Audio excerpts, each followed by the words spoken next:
Aftermath of the cowardly attacks on innocent tourists at Pahalgam in Jammu and Kashmir by Pakistani-sponsored terrorists on 22nd April, the Indian Navy's carrier battle group, surface forces, submarines and aviation assets were immediately deployed at sea with full combat readiness in concert with the joint operation plan of the Indian Defence Forces.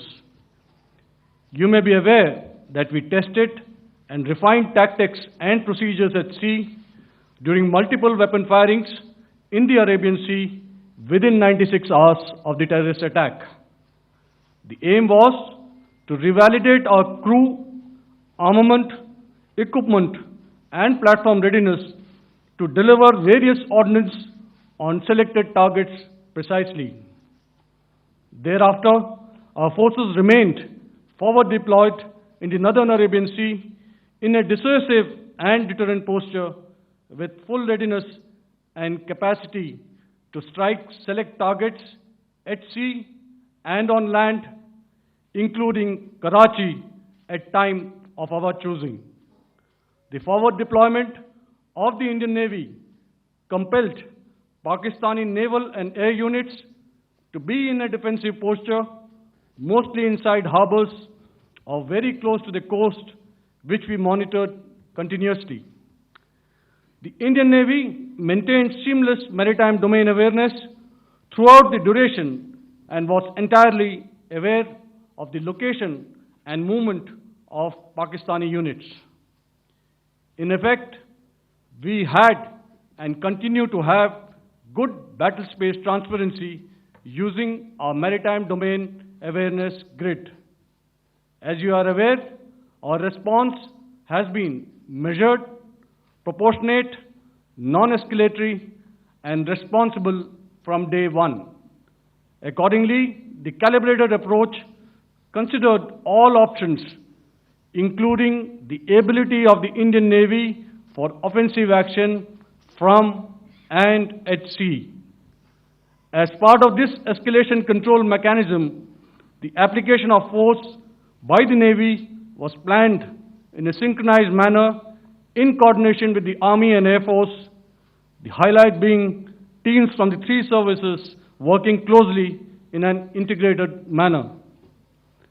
Along with the kinetic actions by the Indian Army and Indian Air Force, the overwhelming operational edge of Indian Navy at sea contributed towards Pakistan's urgent request for a ceasefire yesterday.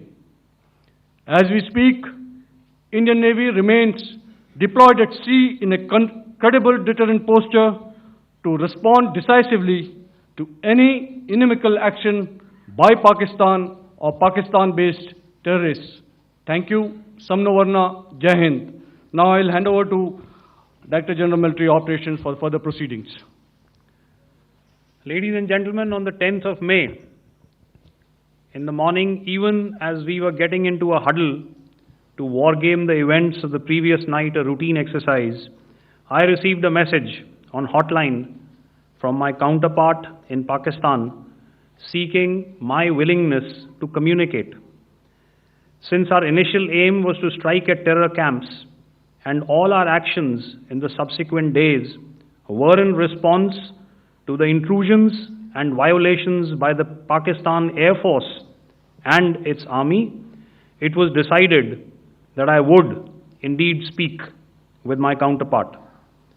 You are already aware, I've seen it being covered on national television, that my communication with the Pak DGMO was conducted at 15:35 hours yesterday and resulted in cessation of cross-border firing and air intrusions by either side with effect from 1700 hours, 10th of May, after he proposed that we cease hostilities. We also decided to further speak on the 12th of May, that's tomorrow, at 1200 hours, to discuss the modalities that would enable the longevity of this understanding. However, disappointingly, and must I add, expectedly, it took only a couple of hours for the Pakistan Army to violate these arrangements by cross-border and across the line of control firing, followed by drone intrusions across the expanse of the Western Front through last night and in the early hours of the morning today. These violations were responded to robustly and dealt with as they must be.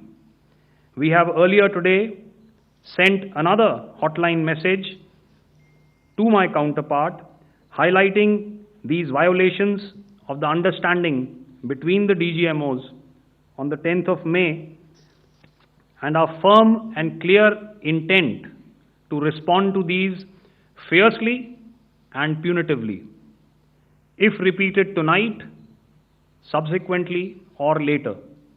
In this regard, I must inform all of you that the Chief of Army Staff has earlier today conducted a security review and has granted full authority to our Army commanders for counter-actions in the kinetic domain in case of any violation by Pakistan. In the end, I pay my solemn homage to my 5 fallen colleagues and brothers from the armed forces and civilians who have tragically lost their lives in Operation Sindoor. Our hearts go out to the bereaved families, and we express our solidarity to them in this lifetime and beyond, at this grave juncture in their lives.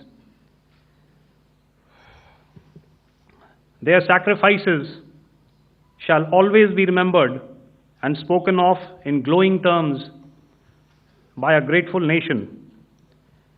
We have thus far, ladies and gentlemen, exercised, and my colleague Pramod highlighted this, immense restraint, and our actions have been focused, measured, and non-escalatory. However, any threat to the sovereignty, territorial integrity, and safety of our citizens will be met with decisive force. Jai Hind.